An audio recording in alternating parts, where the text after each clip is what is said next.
Alléluia. Merci Seigneur. Gloire à Dieu.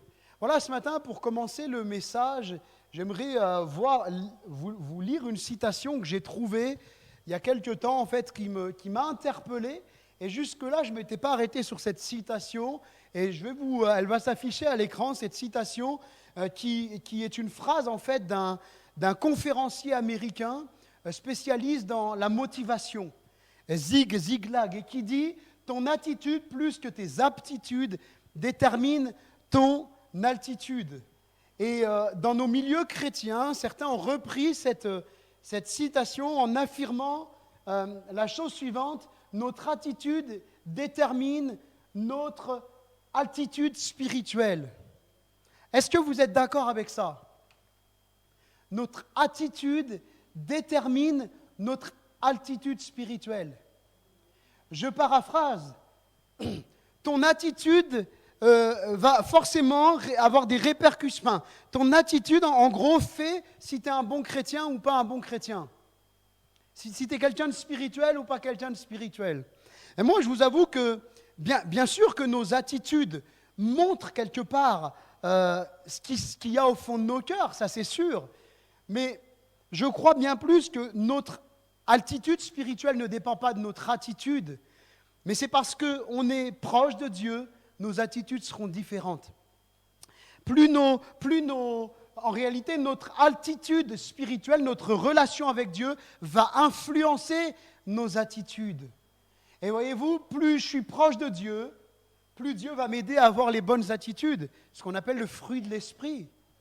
Et moins je suis proche de lui, plus la vieille nature, là, les œuvres de la chair, elles veulent ressurgir. Hein. Vous connaissez le dicton « chasser le naturel, il revient au galop ». Et en fait, c'est vraiment ça. Je ne pense pas que... Je pense vraiment que c'est ce qu'on vit avec le Seigneur qui va avoir une répercussion dans nos actions. Alors bien sûr, quand on voit les actions, on arrive quelque part à déterminer, celui-là vraiment, il aime le Seigneur, etc. Mais c'est avant tout notre vie spirituelle, notre vie intime, notre vie d'intimité avec le Seigneur qui aura des répercussions dans nos vies spirituelles. Et on va voir au travers de deux textes de la parole de Dieu, des hommes de Dieu qui vont devoir avoir une attitude, vont devoir, je dirais, dans un climat hostile, vont devoir avoir une bonne attitude. Et on voit que leur relation avec Dieu va faire la différence. Et le titre du message de ce matin, c'est « Ton attitude est déterminante ». Mon attitude, ton attitude, au sein de l'épreuve, au sein de la difficulté, c'est déterminant. Parce qu'il y a une chose qu'il faut comprendre, c'est que, j'affiche déjà le texte qu'on va lire, il ne s'affichera pas à l'écran, donc n'hésitez pas à prendre vos Bibles, etc. Il y a une réalité, c'est qu'on ne peut pas changer l'épreuve dans laquelle on se trouve. Il y a des choses, on peut les changer, il y a des choses qu'on ne peut pas changer. Je ne sais pas si tu subis un accident, si tu arrives à un problème de santé, il y a peu de chances, par tes propres moyens, que tu puisses te guérir. Il y a peu de chances que, si tu arrives à une situation professionnelle difficile, des fois, il y a peu de chances de s'en sortir par nous-mêmes. Mais par contre, l'attitude que je vais avoir, si au sein de l'épreuve, je suis dans la plainte, si je gémis, si je suis toujours en train de m'apitoyer sur mon sort, eh bien finalement, la seule chose que je fais, c'est de m'abattre petit à petit. Le prophète Jérémie va dire, quand je pense à l'absinthe et au poison, mon âme est abattue au-dedans de moi, mais voici ce que je veux repasser en mon cœur. Ce qui me donnera de l'espérance, c'est que les bontés de l'Éternel, elles ne sont jamais épuisées, elles se renouvellent chaque matin. Plus je vais me concentrer sur ce qui ne va pas, plus je vais me plaindre dans mon épreuve, et plus je vais sombrer. Mais mon attitude intérieure commence à changer véritablement quand ma relation avec Dieu prend le dessus. Daniel chapitre 6, versets 7 à 11, et ensuite on lira des versets 16 au verset 22, Daniel 6, à partir du verset 7. Tous les chefs du royaume, les intendants, les satrapes, les conseillers et les gouverneurs sont d'avis qu'il soit publié un édit royal avec une défense sévère portant que quiconque dans l'espace de 30 jours adressera des prières à quelque dieu ou à quelque homme, excepté à toi, au roi, soit jeté dans la fosse aux lions.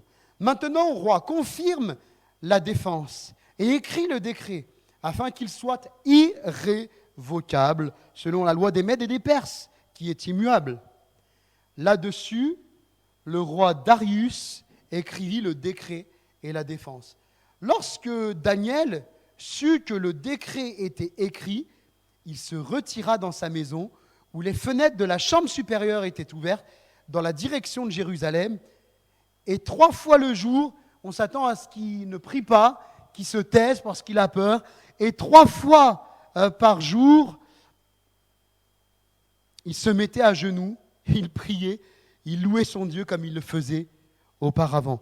Alors ces hommes entrèrent tumultueusement et ils trouvèrent Daniel qui priait et invoquait son Dieu. Amen. Verset 16. Alors le roi donna l'ordre qu'on amena Daniel et qu'on le jeta dans la fosse aux lions. Le roi prit la parole et dit à Daniel, « Puisse ton Dieu que tu sers avec persévérance te délivrer. » On apporta une pierre et on le mit sur l'ouverture de la fosse.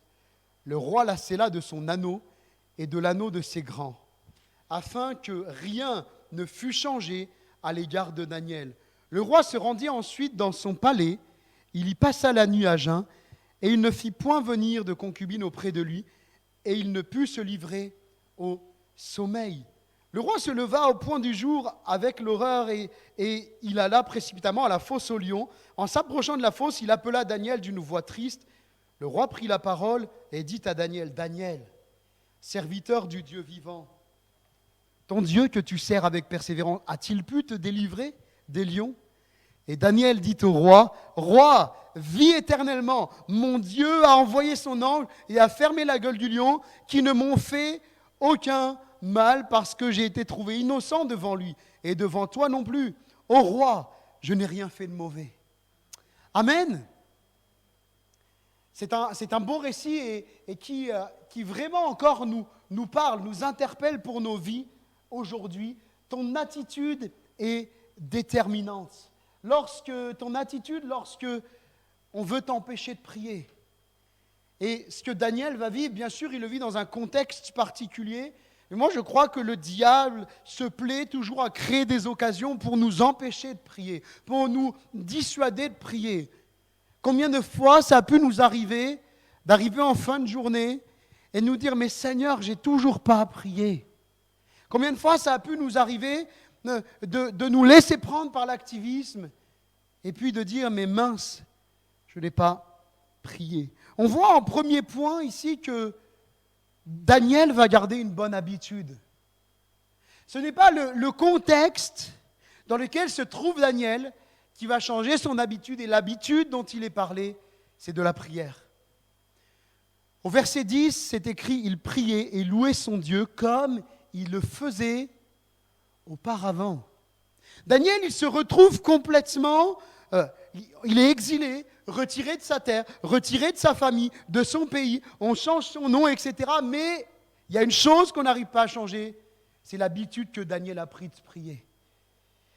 Dans la vie, il est plus facile de prendre des mauvaises habitudes que des bonnes, n'est-ce pas? Il nous faut changer les mauvaises habitudes, mais les bonnes habitudes, il faut les conserver, il faut les entretenir. Il ne faut pas se dire, oui, mais non, mais c'est une habitude et moi, je ne veux pas être dans l'habitude. Je crois vraiment qu'il y a des bonnes habitudes qu'il faut garder dans nos vies.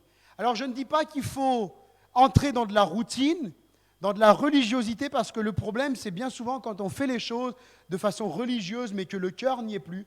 Mais je crois que c'est important de garder de bonnes habitudes. Parce que quand l'épreuve est là, eh bien, on ne se pose pas de questions. C'est comme ça que ça se passe. Point final. Et Daniel, il a gardé cette bonne habitude, même si ça dérange. Et moi, il y a une chose qui m'interpelle. Combien d'entre nous aurions laissé la fenêtre ouverte pour prier, vu le contexte? Pas beaucoup. On aurait fermé la fenêtre. Seigneur, je te prie que personne ne m'entende. Non, mais Daniel, il s'en fiche de ça. Il s'en fiche des conséquences que ça va avoir. Parce que lui, il a l'habitude de prier comme ça. Il a l'habitude de prier son Dieu. Et qu'importe ce que les gens pensent, qu'importe qu'on l'entende, lui, il continuera de prier son Dieu. Alléluia. Le diable, lui, il aime nous divertir.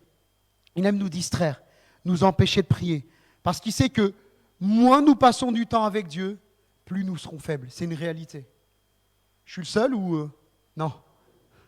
Moins on passe du temps avec Dieu, plus on est faible. Plus le vieux caractère, il ressurgit, les vieilles pensées, les vieilles paroles, elles prennent le dessus. Gardons cette bonne habitude, même quand on se trouve dans la difficulté, cette bonne habitude de la prière. Deuxièmement, ne cédons jamais à la menace. Ne cédons jamais à la menace. Il y avait une menace qui pesait sur Daniel, et pas des moindres, celle d'être jeté, pas des chats, hein, c'est pas des chats, même des chats déjà ça peut faire du mal un chat. Mais là c'est pas des chats, c'est des lions, et bien souvent, quand on connaît le contexte historique, on les nourrissait pas 4 fois ou 5 fois par jour, on les nourrissait le moins possible pour qu'ils survivent quand même un peu, mais pour que celui qui est balancé dans la fosse, il dure pas 2 minutes. Là il y a des lions affamés qui se trouvent dans la fosse, la menace c'est donc que Daniel il laisse sa vie. Et Daniel avait choisi de ne pas céder. Même si la menace est là, préférer plutôt qu'on le tue, plutôt que de renier sa foi en priant un autre Dieu que Dieu, une autre personne que Dieu.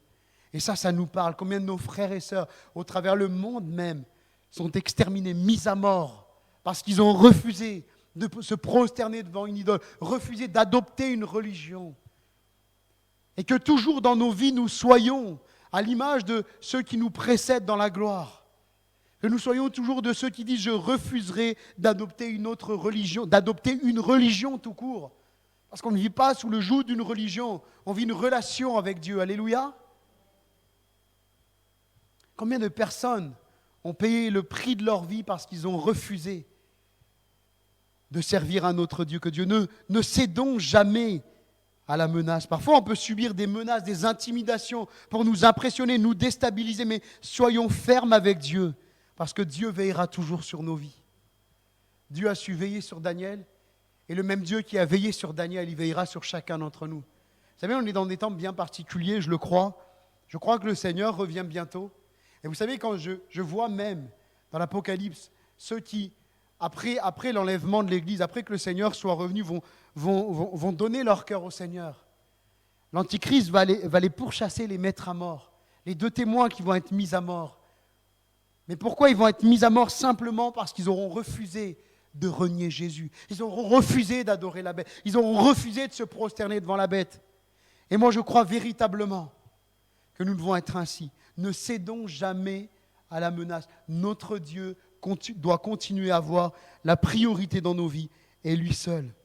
Et rappelons-nous aussi, lorsqu'on veut nous empêcher de prier, lorsque l'épreuve est là, rappelons-nous aussi que Dieu est au contrôle. Parce que souvent, on a tendance à l'oublier. Souvent, on a tendance à oublier que souvent, on est fixé sur notre épreuve. Et on se dit, mais je ne m'en sortirai pas. Ce n'est pas possible. Est-ce que je vais finir par voir le bout du tunnel? Mais combien de questions on peut avoir? Combien de peurs on peut avoir? Rappelons-nous que Dieu est au contrôle. Et même qu'une loi ne peut pas arrêter Dieu d'agir. Alléluia. La loi des Mèdes et des Perses était une loi immuable, inchangeable, qui ne pouvait pas être changée. Un décret posé qui devait absolument être appliqué. Ça a été voté, c'est fait, c'est définitif. Le tampon du roi était mis, la sentence est irrévocable. Rappelons-nous que même si des lois sont votées contre les disciples de Jésus, il y en a eu, il y en aura encore. Soyons pas surpris. Je dis il y en a eu et il y en a même eu encore qui ont été faites il y a pas si longtemps, mais ne nous laissons pas impressionner. Rappelons-nous que Dieu a toujours et aura toujours le dernier mot. Soyons pas dans la peur. C'est pas les menaces, c'est pas ce que les autres peuvent faire qui est notre vie, mais c'est Christ notre vie. Paul dira, Christ est ma vie et la mort m'est un gain. Donc même si des lois voudraient nous, je dirais, nous mettre à mort, Daniel, humainement, là, il est mort. Hein. Dès l'instant où son petit doigt de pied va toucher le sol de la fosse, c'est fini pour lui. Humainement, c'est fini. Et la loi a été appliquée jusqu'au bout. Mais Dieu a triomphé de cette loi. Alléluia. Rappelons-nous que Dieu est toujours au contrôle. Quand tu restes fidèle à Dieu, ce qui est impossible devient possible. Alléluia. Même des lions affamés ne peuvent pas te dévorer parce que Dieu prend soin de toi. Déchargez-vous sur lui, la Bible dit, de tous vos soucis, car lui-même prend soin de vous, alléluia. Donc même un lion, un chat, ce que vous voulez, un rottweiler, tout ce que vous voulez, ne peut pas vous nuire. Un caniche, bon caniche ça va, c'est pas trop méchant normalement, enfin, c'est limiter les risques quand même. C'est limité on va dire, c'est hargneux mais c'est limité. Hein. Qu'un lion c'est hargneux et c'est un peu plus dangereux quand même. Mais le Seigneur est au contrôle. Ton attitude quand on veut te faire pécher, quand on veut t'attirer dans le péché, quand on veut t'amener à faire ce que Dieu t'a dit tu ne feras pas. Faisons une deuxième lecture dans Daniel chapitre 3, à partir du verset 1er, Daniel chapitre 3, verset 1.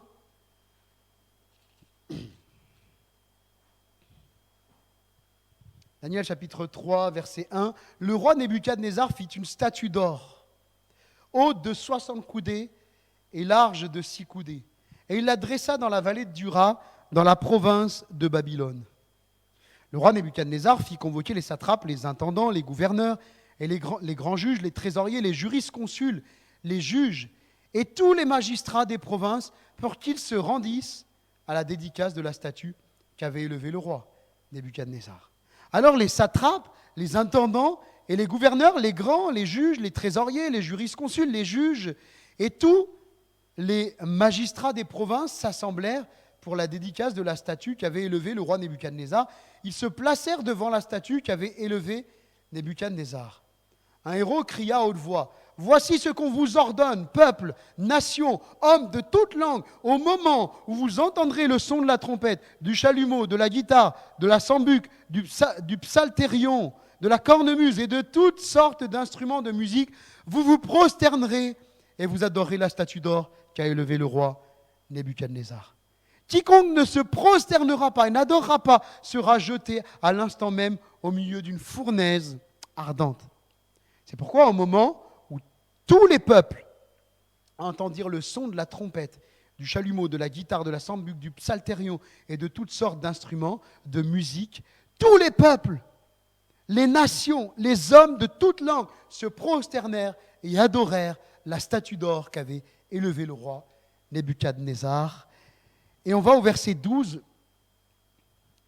Or, il y avait des Juifs à qui, donc ces hommes-là, les satrapes, etc., qui s'adressent donc au roi. Or, il y avait des Juifs à qui tu as remis l'intendance de la province de Babylone, Shadrach, Meshach et Abednego, hommes qui ne tiennent aucun compte de toi, ô roi. Ils ne servent pas tes dieux et ils n'adorent point la statue que tu as élevée. Alors, Nebuchadnezzar, irrité et furieux, donna l'ordre qu'on amena à Shadrach, Meshach et Abednego.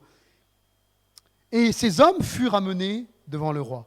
Nebuchadnezzar prit la parole et leur dit, « Est-ce de propos délibérés, Shadrach, Meshach et Abednego, que vous ne servez pas mes dieux et que vous n'adorez pas la statue d'or que j'ai élevée?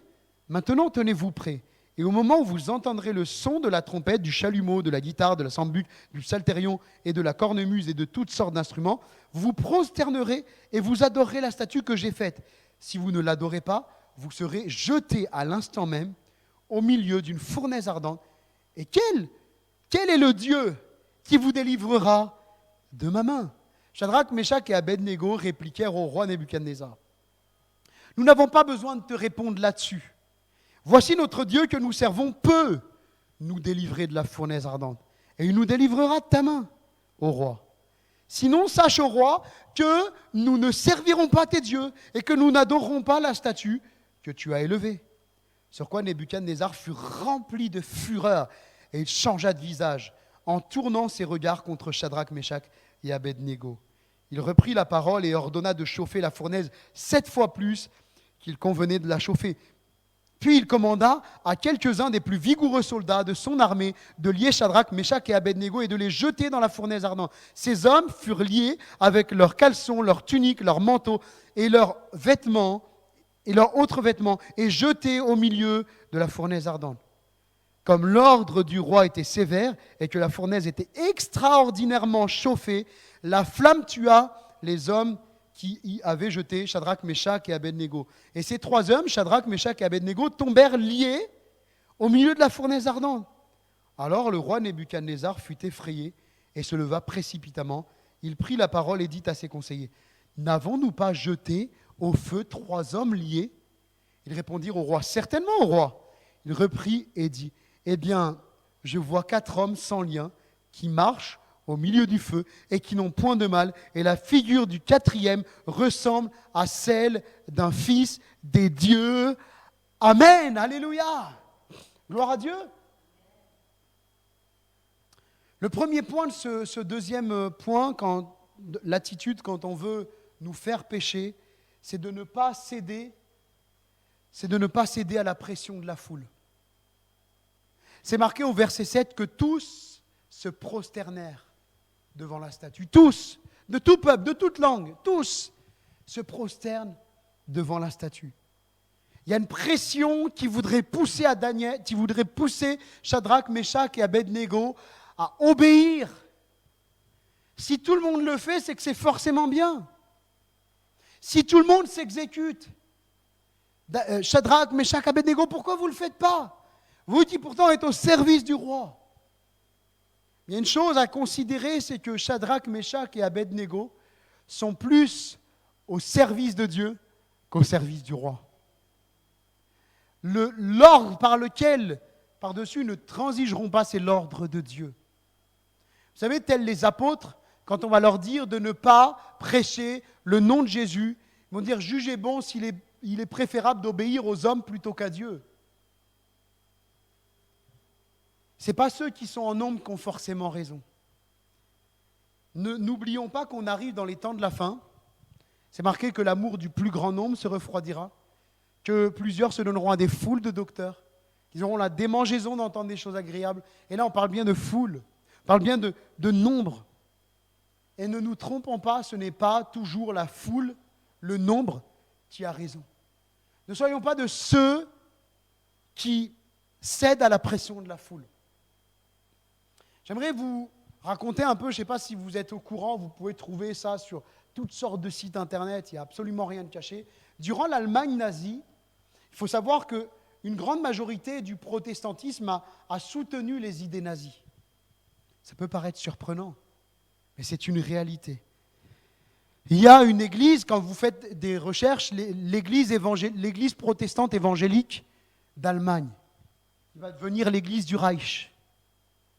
Cette église qui contenait je ne sais pas combien de millions de membres, en très grande partie, va soutenir l'idéologie nazie. Et seul un petit groupe, appelé l'Église confessante, dont je ne sais pas si certains sont un peu intéressés à l'histoire de l'Église dans le régime nazi, dont un célèbre pasteur, Dietrich Bonhoeffer, qui va être mis à mort pour avoir justement créé une sorte de complot pour mettre fin à la vie d'Hitler.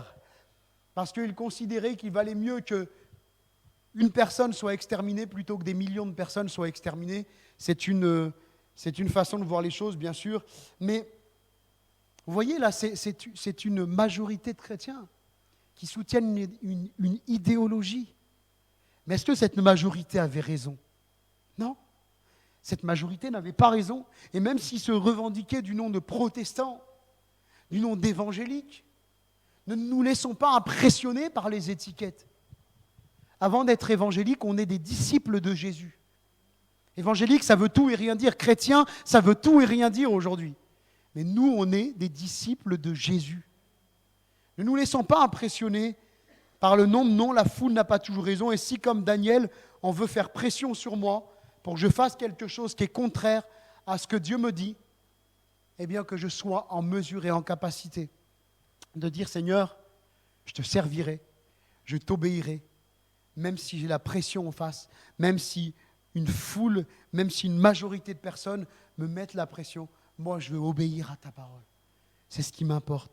La pression de la foule, si tous le font, c'est que c'est forcément bien. Donc fais-le toi aussi et tais-toi.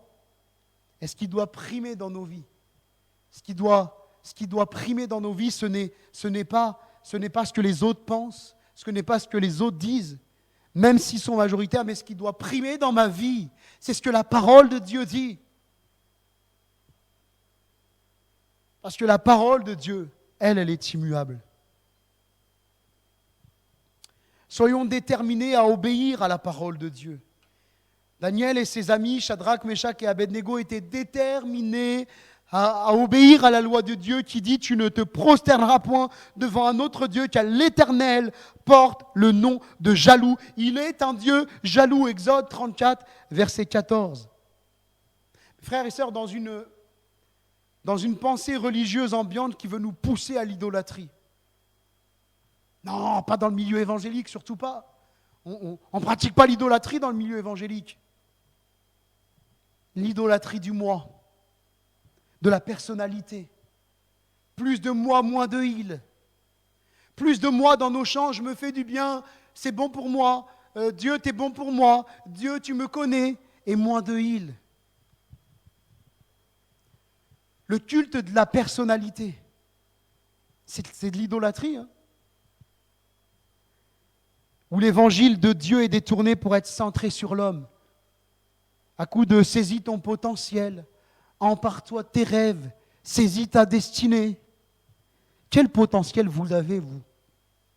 Quel potentiel moi j'ai si je n'ai pas Christ dans ma vie? Je ne suis rien. Donc mon potentiel, c'est Christ. J'ai besoin de rien d'autre. Ma destinée, c'est Christ. J'ai besoin de rien d'autre. À partir du moment où je donne mon cœur à Jésus, j'ai besoin de rien d'autre. Donc tous ces coups de développement personnel, tout ça, j'en ai pas besoin pour ma vie. En tout cas, dans nos milieux chrétiens, c'est pas ça qui doit être annoncé. Je dis pas qu'il n'y a pas de bonnes choses. Hein. Moi, ça m'est arrivé de lire des ouvrages de développement personnel. Mais c'est pas ça qui dirige ma vie. Parce que le développement personnel, il ne nous emmènera pas plus loin que là. Nombrilisme. Nous, ce qui nous importe, c'est ce que la parole de Dieu dit. L'idolâtrie, dans cette pensée ambiante évangélique, dans cette pensée ambiante évangélique qui nous poussait à l'idolâtrie par l'unité. En nous unissant avec des confessions religieuses qui invoquent d'autres dieux que Dieu, qui invoquent des morts. Eh bien, on ne peut pas s'unir avec... On peut prier, on peut être là. Moi, j'ai des amis d'autres confessions religieuses et je n'ai pas de problème avec ça. Parce que certains, avec... de tels propos que je tiens, diraient « Oui, mais tu sais, tu n'es pas tolérant. » Ce n'est pas une question de tolérance. J'ai des amis avec lesquels je peux boire un café, partager un bon repas, discuter, mais je ne peux pas l'appeler mon frère. Alors oui, si on en vient là, on est tous frères en Adam, il n'y a pas de souci. On descend tous d'Adam. Mais ce n'est pas mon frère spirituel s'il n'a pas rencontré Christ, s'il invoque régulièrement des défunts. Vous savez ce que Paul va dire quand il va parler des viandes sacrifiées aux idoles? Je l'ai déjà dit à certains moments ici dans le culte, mais quand Paul va dire « l'idole est-elle quelque chose ?» ou « les dieux sont-ils quelque chose ?» il dit « certainement pas. Mais je vous dis que ce qu'on sacrifie à une idole, on le sacrifie à un démon. » Donc il faut être conscient de l'enjeu spirituel. Quand quelqu'un invoque un autre Dieu que Dieu, ce qu'il a besoin, c'est d'entendre l'évangile libérateur de Christ. Que Christ est mort sur la croix pour le pardonner, pour le libérer, et qu'il a besoin de se repentir de ses péchés, qu'il n'y a qu'un seul médiateur entre Dieu et les hommes, c'est Jésus. Ce qui nous sauve, ce n'est pas de vouloir nous unir avec d'autres religions. Ce qui nous sauve, ce n'est pas d'adhérer à une religion, c'est que Christ est mort sur la croix pour pardonner nos péchés. Et ce qui nous sauve, c'est la repentance. Et le problème, c'est qu'aujourd'hui, on ne prêche plus la repentance. La repentance, c'est quoi? Je fais un demi-tour sur ma vie passée. Donc si j'invoquais d'autres dieux avant, je ne peux pas rentrer dans une vie chrétienne et continuer à invoquer d'autres dieux. Il y a un problème. Et ce n'est pas en nous disant « Viens mon frère, on va prier ensemble, oh, tu es bon, tu es gentil ». Ce n'est pas ça qui va l'amener à être convaincu. C'est parce que toi, disciple de Jésus, dans l'amour, dans un échange, dans une écoute aussi, il faut écouter les autres, mais dans un échange, tu vas peut-être lui communiquer une parole inspirée de Dieu, mais dire, mais tu sais, la Bible, elle dit ça quand même. Toi, aujourd'hui, tu fais ça, mais tu sais que la Bible, vraiment, elle nous dit de faire ça. Et qu'est-ce que tu en sais que ta parole, parce qu'elle est fondée dans les Écritures, le Saint-Esprit ne va pas l'utiliser pour aller toucher son cœur. Et la pensée ambiante, elle est là. Je vous dis qu'on en reparle dans 5 ans. L'œcuménisme aura pris encore une plus grosse ampleur. Alors, ne me faites pas dire ce que je n'ai pas dit, comme je l'ai dit. Je suis pour le dialogue interreligieux, j'ai aucun problème. J'ai dialogué avec toutes sortes de personnes. Témoins de Jéhovah, des musulmans, des bouddhistes, des catholiques. J'ai aucun problème avec ça. Mais je ne peux pas m'unir et puis dire on prie ensemble, on tait nos différences, on est tous frères, ce n'est pas possible. Ce n'est pas ce que la Bible nous demande. Vous êtes d'accord avec ça? J'espère qu'il y en a qui sont, c'est bon. Ok. Soyons déterminés à obéir à la parole de Dieu. Il n'y a qu'une chose qui doit primer dans nos vies, c'est la parole. Même si tu es taxé de légaliste, même si on dit ouais mais t'es légaliste, t'es pharisien, c'est pas grave. Et même si j'ai envie de te dire, même si des fois c'est un peu trop, tu vas voir où je vais en venir, même si des fois c'est un peu trop carré, un peu trop dur, un peu trop de légalisme, un peu trop. Le Seigneur, parce qu'il connaît ton cœur, il sera très équilibré. Il sera très équilibré. Parce que Dieu regarde nos cœurs. C'est vrai que des fois, ça peut aller. Moi, quand je me suis converti, je suis passé de la cité, du joint, de l'alcool, de tout ça, de la violence. Je me suis converti et bam, j'ai commencé à vouloir être radical avec moi. Bam, bam, bam, bam, bam. Et forcément, puisque j'étais radical avec moi, je voulais l'être aussi avec les autres. Et puis le Seigneur, il nous travaille quand même, hein, heureusement. Hein. Et je crois que l'Esprit qui vit en nous, il nous travaille. Mais ne sortons jamais. Nos croyances ne doivent jamais être sur un autre fondement que les Écritures. Et même parfois, dans nos milieux évangéliques, on a, même à l'époque, hein, vous savez, où c'était le réveil de Pentecôte, etc., on a parfois dit des choses qui n'étaient pas totalement bibliques. On a eu des pratiques dans nos églises, il n'y a rien d'anti-biblique en soi, mais on s'est accroché à ça dur comme fer, mais ce n'était pas plus biblique que ça en fait. Donc, il faut aussi être juste et dire, bon, bah là, c'est vrai, Seigneur, que là-dessus, ta parole ne dit rien, donc on peut, voilà. Mais ce qui prime, c'est la parole de Dieu dans son ensemble. Hein, et puis les principes bibliques que Dieu nous laisse. Je remets une petite, même si je n'avais pas prévu, je remets une petite touche d'équilibre dans ce que je dis, parce que, vous savez, certains disent, oui, mais, par exemple, prendre de la drogue. Il n'y a rien écrit dans la Bible, donc je peux le faire. Je vais loin, là. Mais c'est vrai, le tabac, il n'y a rien écrit dans la Bible, donc je peux fumer, il n'y a aucun problème. Faisons attention quand même, parce que la Bible nous laisse des principes. La Bible, elle nous laisse des principes. Notre corps est le temple du Saint-Esprit. La Bible dit que votre corps est le temple du Saint-Esprit. Celui qui détruit son corps, Dieu, qui détruit le temple de Dieu, Dieu le détruira. Donc il me sache jusqu'à présent que la drogue et le tabac ont des effets néfastes sur notre corps. Donc il y a des principes. Qu'est-ce que la parole de Dieu nous dit? Même si ce n'est pas écrit noir sur blanc, fumer c'est pas bon, prendre de la drogue c'est pas bon, ou que sais-je, hein, vous mettez ce que vous voulez derrière. Mais quel principe Dieu me laisse derrière? Tout m'est permis, mais tout m'est pas utile, et je ne me laisserai asservir par quoi que ce soit. Donc dès que quelque chose je me laisse asservir par quelque chose, c'est déjà pas beau et c'est déjà contraire à ce que la parole de Dieu dit. Soyons déterminés à obéir à la parole de Dieu et décider de tenir ferme avec Dieu, peu importe ce qui se passera. Vous savez, alors là, je ne vais pas parler de la même chose. En politique, on parle du quoi qu'il en coûte, hein, mais nous devons être dans le quoi qu'il en coûte, mais pas politique. Quoi qu'il en coûte, peu importe le scénario. Peu importe ce qui passera. Moi, j'aime bien le verset 17 du texte qu'on a lu, du deuxième texte qu'on a lu. Il dit, Dieu peut nous délivrer, et nous délivrera de ta main. Ça veut dire quoi? C'est-à-dire que, de toute façon, qu'on meure ou qu'on vive, Dieu va nous délivrer de ta main. Et il dit, sinon, même si Dieu ne voulait pas nous délivrer de cette situation, de cette fournaise-là, sache au roi, on n'adorera pas, on ne fera pas ce que tu dis. On n'adorera pas un autre Dieu que Dieu. Sinon, sache. Ils savent que peut-être décider, que Dieu peut décider de ne pas les délivrer de cette fournaise. Mais quoi qu'il arrive, ils ont décidé de suivre Dieu et pas un autre. Et j'aimerais te dire, mon frère, ma sœur, que Jésus marche dans le feu avec toi. Dans le feu de l'épreuve, il ne te laisse pas et ne permettra pas que tu sois anéanti.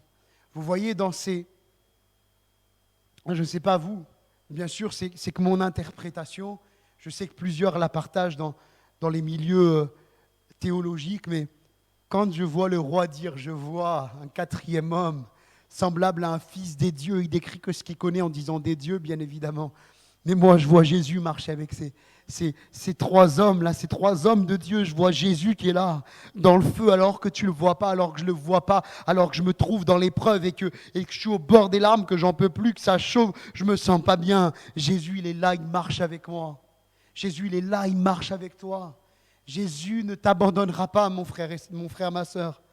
Il ne te laissera pas. Alors faisons comme ce texte de la Bible nous dit, Hébreux 12, verset 1er, rejetons tout fardeau et le péché qui nous enveloppe si facilement, c'est vrai. Il nous enveloppe tellement si facilement le péché. La Bible dit qu'on bronche tous d'une manière ou d'une autre, mais à nous de le rejeter, à nous de dire je ne veux pas de cette chose. Vous savez, régulièrement je dis à des personnes qui passent dans les addictions, il y a vraiment des chrétiens sincères qui passent des moments difficiles, qui sont pris dans des addictions. Il ne faut pas croire, il faut arrêter de penser que nos jeunes sont complètement préservés de tout ce que les écrans leur proposent, si vous voyez ce que je veux dire, sans entrer dans les détails. Et certains sont complètement liés par les sites à caractère X, et je vous passe tous ces détails, tout ce qui va avec. Pourtant, ils aiment Dieu, tout leur cœur, ils marchent avec Dieu, même certains servent dans l'église, mais il y a ce lien qui est là.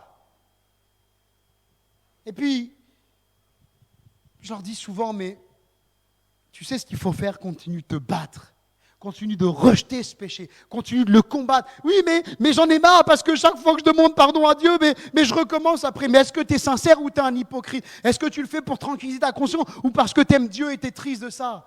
Mais je suis triste, ça me rend mal. Continue, rejette-le le péché. Continue de rejeter ce péché, continue de le combattre. C'est une réalité. Et bien souvent, effectivement, ce péché qui touche des jeunes célibataires, bien sûr, certains y voient la victoire avant, d'autres remportent la victoire plus tard, mais il faut vraiment prier pour notre jeunesse et arrêter de croire et de s'illusionner sur le fait qu'ils sont complètement préservés de ça. Même si certains ne touchent pas à ça, il y a eu au moins une fois la tentation d'y aller, et peut-être même la plupart y sont au moins allés une fois. Ne laissons aucun péché, rien ni personne nous éloigner de Dieu, mais résistons, accrochons-nous à Jésus. Alléluia. La Bible dit, soumettez-vous donc à Dieu. Seigneur, je veux me soumettre à toi. Mais pas simplement ça, je veux résister au diable, et il fuira loin de vous. Il y a deux choses. Je me soumets à Dieu, mais ensuite je résiste au diable. Au nom de Jésus. Parce que Jésus vit en moi. Et pour résister, il faut décider. Daniel, chapitre 1er, verset 8, il est écrit, Daniel résolu de ne pas se souiller par les mets du roi. Daniel, il a pris une résolution. Et bien sûr, ce n'est pas marqué Shadrach, Meshach et Abednego, mais on peut le transposer à ces trois hommes de Dieu également, à ses amis. Il a pris une ferme résolution. Il faut noter une chose, c'est que les viandes, les alcools servis à la table du roi étaient des aliments sacrifiés à d'autres dieux, aux idoles, et c'était interdit aux croyants juifs de manger des viandes sacrifiées aux idoles. Exode chapitre 34, verset 15. C'était une ferme décision pour Daniel. Il était conscient de là où il se trouvait, un pays rempli d'idolâtrie. Il était hors de question pour lui de désobéir à Dieu, de faire des compromis avec sa foi. Ne faisons pas de compromis avec notre foi. On n'est pas appelé à faire des compromis. On est appelé à vraiment obéir au Seigneur de tout notre cœur. Et c'est ce que Daniel va faire. Parce que Daniel a une relation avec Dieu. Il prie Dieu. Vous voyez, on l'a arraché, comme je disais tout à l'heure, de son pays. On l'a arraché de sa famille. On a changé son nom. On l'a mis au service d'un roi. On a voulu lui faire manger des choses qui étaient sacrifiées aux idoles. Vous voyez, jusqu'à un certain degré, il a pu faire. Il s'est laissé faire, il s'est laissé emmener. De toute façon, ceux qui ne se laissaient pas emmener étaient mis à mort. Il s'est laissé emmener. Il a laissé son nom être changé. Et même Shadrach, Meshach et Abednego. Hein. Ils ont été au service d'un roi, mais il y a des limites qu'ils se refusaient de franchir. Hors de question de manger des viandes sacrifiées aux idoles. Et vous voyez, ils ont refusé. Mais à côté de ça, combien ils ont été bénis. c'est marqué que leur visage était plus rayonnant que ceux qui mangeaient les mets du roi, alors qu'ils mangeaient que des légumes. Je crois vraiment que pour résister, il faut prendre une ferme décision, une résolution. Et on a besoin de prendre des résolutions, pas simplement le 1er janvier, tous les jours de nos vies. Je décide, je ne reviendrai pas en arrière, même si c'est dur, même si ça me coûte. J'ai décidé de suivre Jésus. Et la plupart, on l'a fait, mais peut-être quelqu'un ce matin n'a pas pris la décision de suivre Jésus. J'aimerais te dire, ne passe pas à côté de ça. Tu as besoin de donner ta vie à Jésus. Parce que, véritablement, pour avoir la vie éternelle, il faut suivre Jésus. Et Jésus est mort sur la croix pour qu'on lui donne notre vie. Et en conclusion, laissons-nous remplir du Saint-Esprit. Daniel chapitre 6, verset 3 dit que Daniel surpassait les chefs et les satrapes parce qu'il y avait en lui un esprit supérieur. Waouh! Il y avait en lui un esprit supérieur. Est-ce que Daniel était plus intelligent que nous? Est-ce que Daniel était plus différent que nous? Je ne crois pas. Vous savez, il y a une réalité spirituelle. C'est pas parce une réalité, c'est pas parce qu'on la voit pas encore, c'est pas parce qu'elle n'est pas encore enseignée qu'elle n'existe pas. Dites-moi, avant qu'on découvre la loi de la pesanteur, est-ce que la loi de la pesanteur existait déjà? Oui, la loi de la gravité, et puis toutes les lois qui régissent notre monde. Elles existaient déjà avant qu'on les découvre. Eh bien, vous voyez, moi je crois que l'esprit dont il est parlé, c'est l'esprit de Dieu, tout simplement. L'esprit supérieur qui était en Daniel, mon frère, ma sœur, il vit en toi. C'est l'esprit de Dieu que tu as reçu à ta conversion. Lorsque tu es né de nouveau, l'esprit de Dieu vient en toi. Ton esprit qui était mort au péché, il devient vivant en Christ. L'esprit de Dieu vit en toi. Il est en chacun de nous.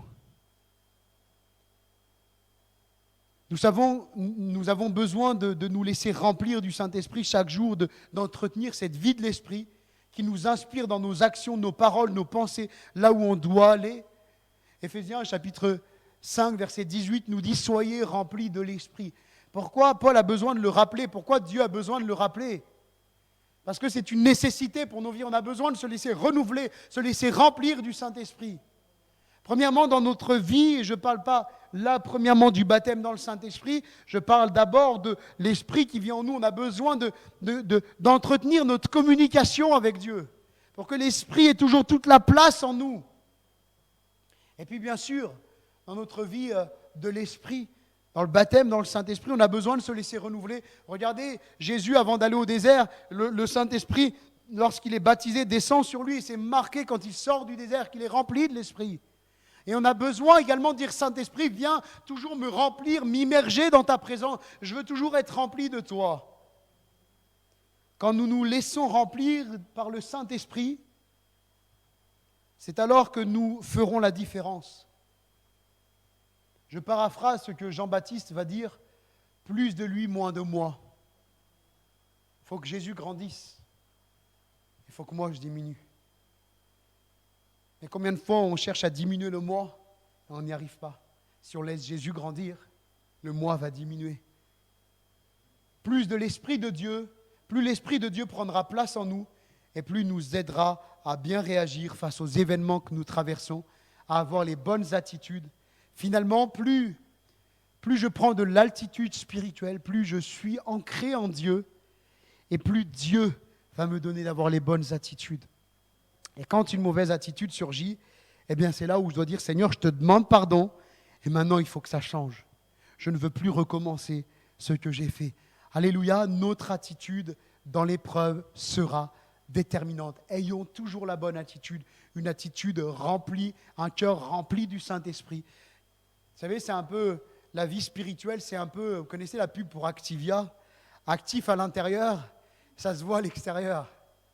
C'est ce qu'on a besoin finalement, que l'Esprit prenne toute la place et les gens verront qu'on appartient à Jésus. Amen, on prie le Seigneur quelques instants.